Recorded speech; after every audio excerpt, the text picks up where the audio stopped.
দেখো ওয়েদারটা কত সুন্দর তাই না? আসলে অনেক সুন্দর ওয়েদারটা কিন্তু গো। এক্সকিউজ মি, আপনাদের সাথে কিছু কথা বলতে পারি? ইয়েস বলুন। আপনারা কি হাজব্যান্ড ওয়াইফ? হ্যাঁ আমরা হাজবেন্ড ওয়াইফ, কিন্তু ওর আলাদা ওয়াইফ আছে, আমারও হাজবেন্ড আছে। কিন্তু আমার হাতে এটা দেখতেছেন না, এটা 2 লক্ষ টাকার চেক।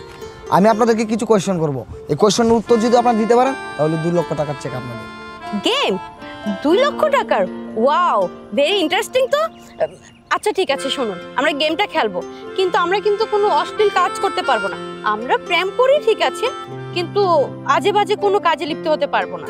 না না, কোনো কাজ নাই, শালীনতা বজায় রেখে আমি আপনাদেরকে কোয়েশ্চেন করব। আরেকটা কথা, এই 2 লক্ষ টাকার চেক জিততে গেলে আপনাদের কিন্তু দামি জিনিস ত্যাগ করতে হবে। স্যাক্রিফাইস করতে হবে? ঠিক আছে, 2 লক্ষ টাকার জন্য আমি স্যাক্রিফাইস করতে রাজি আছি। আপনি বলেন যে কি স্যাক্রিফাইস করতে হবে? আপু, এই 2 লক্ষ টাকা আপনার হয়ে যাবে যদি আপনি আপনার বয়ফ্রেন্ডকে ছেড়ে দিতে পারেন। হোয়াট? 2 লক্ষ টাকার জন্য আমি আমার বয়ফ্রেন্ডকে ছেড়ে দিব? এই, আপনার কি এই ছিল মূল্যবান কথাটা, তাই না? আমি আমার বয়ফ্রেন্ডকে কেন ছেড়ে দিব? আপনি জানেন আমি ওকে কতটা ভালোবাসি? নিজের হাজবেন্ডকে রেখে আমি ওর সাথে রিলেশন করতেছি, আর আপনি বলেন 2 লক্ষ টাকার জন্য কিনা আমি ওকে ছেড়ে দিয়ে চলে যাব? জানেন ও আমাকে কতটা ভালোবাসে, এই মানুষটাকে কিনা আমি 2 লক্ষ টাকার জন্য ছেড়ে দিয়ে চলে যাব? এই শুনুন, 2 লক্ষ টাকা আপনি আপনার কাছে রেখে দিন। সামান্য 2 লক্ষ টাকার জন্য যদি আমার বয়ফ্রেন্ডকে ছেড়ে দিতে হয়, তাহলে সেই 2 লক্ষ টাকার আমার কোনো দরকার নেই। আর আপনি কি ভেবেছেন আমি আমার ভালোবাসাকে 2 লক্ষ টাকার জন্য ছেড়ে দিব? শুনুন, ভালোবাসা হচ্ছে একটা পবিত্র সম্পর্ক, আমি সেই পবিত্র সম্পর্কে কখনো টাকার কাছে বিক্রি করে দিব না। ঠিক আছে, আপনি যখন আপনার বয়ফ্রেন্ডকে ছাড়তে পারবেন না 2 লক্ষ টাকার জন্য, তাহলে আর কি করার। আচ্ছা ভাইয়া, আপনি কি এই গেমটা খেলতে রাজি? বলুন তো আগে কি স্যাক্রিফাইস? আপনি কি 2 লক্ষ টাকার জন্য আপনি আপনার গার্লফ্রেন্ডকে ছেড়ে দিতে পারবেন? এই শুনুন, ওকে আর কোশ্চেন করতে হবে না। আমি তো আপনাকে একবারই বলে দিয়েছি যে ও 2 লক্ষ কেন, 2 কোটি টাকার বিনিময়ে না ও আপনার এসব বিষয়তে রাজি হবে না, ঠিক আছে? আর আমরা তো প্ল্যান করে রেখেছি, আমরা আজ হোক বা কাল আমরা দুজনকে বিয়ে করব, আর সেই জায়গায় কিনা আপনি টাকার ইস্যু দেখাচ্ছেন।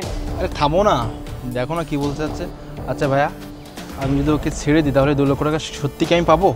অবশ্যই, আপনি যদি ছেড়ে দিতে পারেন তাহলে 2 লক্ষ টাকার চেক আপনার।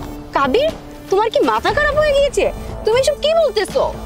থামো না, আপনার কত বড় সাহস! সামান্য 2 লক্ষ টাকার জন্য আমি আমার গার্লফ্রেন্ডকে ছেড়ে দিব? যদি আপনি এটা ভেবে থাকেন তাহলে আপনি ঠিকই ভাবছেন। হোয়াট? কাবির, কাবির তুমি এসব কি বলছো? তুমি কি না সামান্য কিছু টাকার জন্য তুমি আমাকে ছেড়ে দিবে? এক্স্যাক্টলি। আরে এই যুগে টাকা ছাড়া আছে কি বলো? যার টাকা আছে তার সব আছে। তাছাড়া তুমি একটা বিবাহিত মেয়ে, তাই না? তোমার আমার কোনো ভবিষ্যৎ আছে বলো? তোমার আমার শুধু প্রেমই চলে, ভবিষ্যৎ বিয়ে এগুলো ডিসাইড করে না।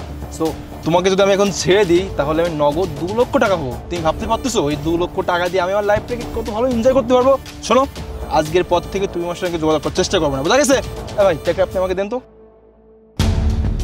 ওয়াও, অবশেষে আমি আমার 2 লক্ষ টাকার চেকটা হাতে পেলাম। আই এম সরি বেবি, তোমাকে আমি বিয়ে করতে পারলাম না। ভালো থেকো। কাবির, সরি আপু, আমার জন্য আপনার বয়ফ্রেন্ড আপনাকে ছেড়ে চলে গেল। আমি একটা বেঈমানকে এতদিন বিশ্বাস করেছি, এটা করছি ভাবতে পারছি না। আচ্ছা ও বেঈমান, তাহলে তুমি কি? সাজিদ, সাজিদ তুমি এখানে কেন আমাকে এখানে দেখা হচ্ছে? আসলে এই পুরো ঘটনায় তো আমার সাজানো নাটক। আমার কথাতেই তো এতক্ষণ এখানে নাটকগুলো চললো। অ্যাকচুয়ালি ও আমাকে অনেক আগেই বলেছিল যে তোমাকে নাকি এখানে ওর সঙ্গে বসে থাকতে দেখেছো অনেকবার। আমি ওর কথাই বিশ্বাস করিনি, পরে ও আজকে আমাকে বললো যে ভাই চলেন আপনাকে হাতে নাতে প্রমাণ দেবো, আর যে কারণে আজকে এখানে আসা। আর এসে তো আমি নিজেই অবাক হয়ে গেলাম। তবে যাই হোক, আল্লাহ যা করে ভালোর জন্যই করে। আজকে তোমার আসল রূপটা নিজের সামনে দেখতে পেরে গেছি, এরপরে তো আর কোনো কথা বলার থাকে না তোমার, তাই না? সাজিদ, মানুষ তো ভুল করে, তুমি প্লিজ আমাকে ক্ষমা করে দাও এবারের মতো। মাফ করে দিব তো আবার তোমাকে?